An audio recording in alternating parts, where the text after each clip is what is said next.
एक छोटे से गांव में मीरा नाम की एक गरीब बिल्ली रहती थी। उसका घर टूटी फूटी झोपड़ी था, जहां वह अपनी बूढ़ी माँ के साथ रहती थी।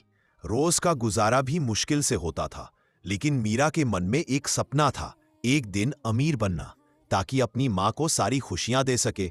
मगर हालात ऐसे थे कि गांव में मेहनत करके भी वह कुछ खास कमा नहीं पा रही थी।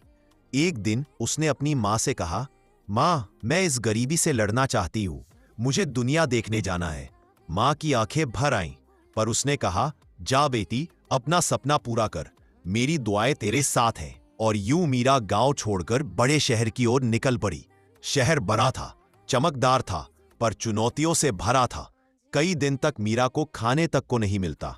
वह यहां वहां काम ढूंढने की कोशिश करती, लेकिन कोई एक छोटी सी गरीब बिल्ली पर भरोसा नहीं करता था। एक दिन उसकी मुलाकात मिस्टर विस्कर से हुई, एक अमीर और दयालु बिल्ली जो एक बड़े होटल की मालिक थी। उसने मीरा की हिम्मत देखकर कहा, अगर तुम मेहनत कर सकती हो तो मैं तुम्हें एक मौका दे सकता हूं। मीरा ने जी जान से काम किया। उसने होटल में मेहमानों का स्वागत। धीरे धीरे मीरा अमीर हो गई। उसके पास पैसा था, इज्जत थी और अपनी मेहनत की कमाई की चमक थी। पर एक दिन उसने सोचा, मेरी माँ अकेली होगी। दिल भर आया और मीरा ने तुरंत गांव लौटने का फैसला किया।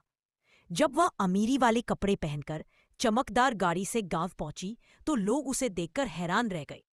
मगर उसकी बूढ़ी माँ ने जैसे ही अपनी बेटी को देखा, उसकी आंखों से आंसू बह निकले।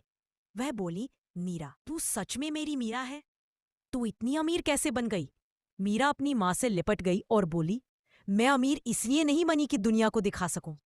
मैं अमीर इसलिए बनी ताकि आपकी आंखों से कभी दुख के आंसू न बहे। माँ ने उसे गले लगा लिया। गांव वाले भी खुश हो गए। मीरा ने वहीं एक बड़ा घर बनवाया और अपनी माँ को सारी खुशियां दी। इस तरह एक गरीब बिल्ली ने हिम्मत, मेहनत और माँ के आशीर्वाद से अपनी किस्मत बदल दी।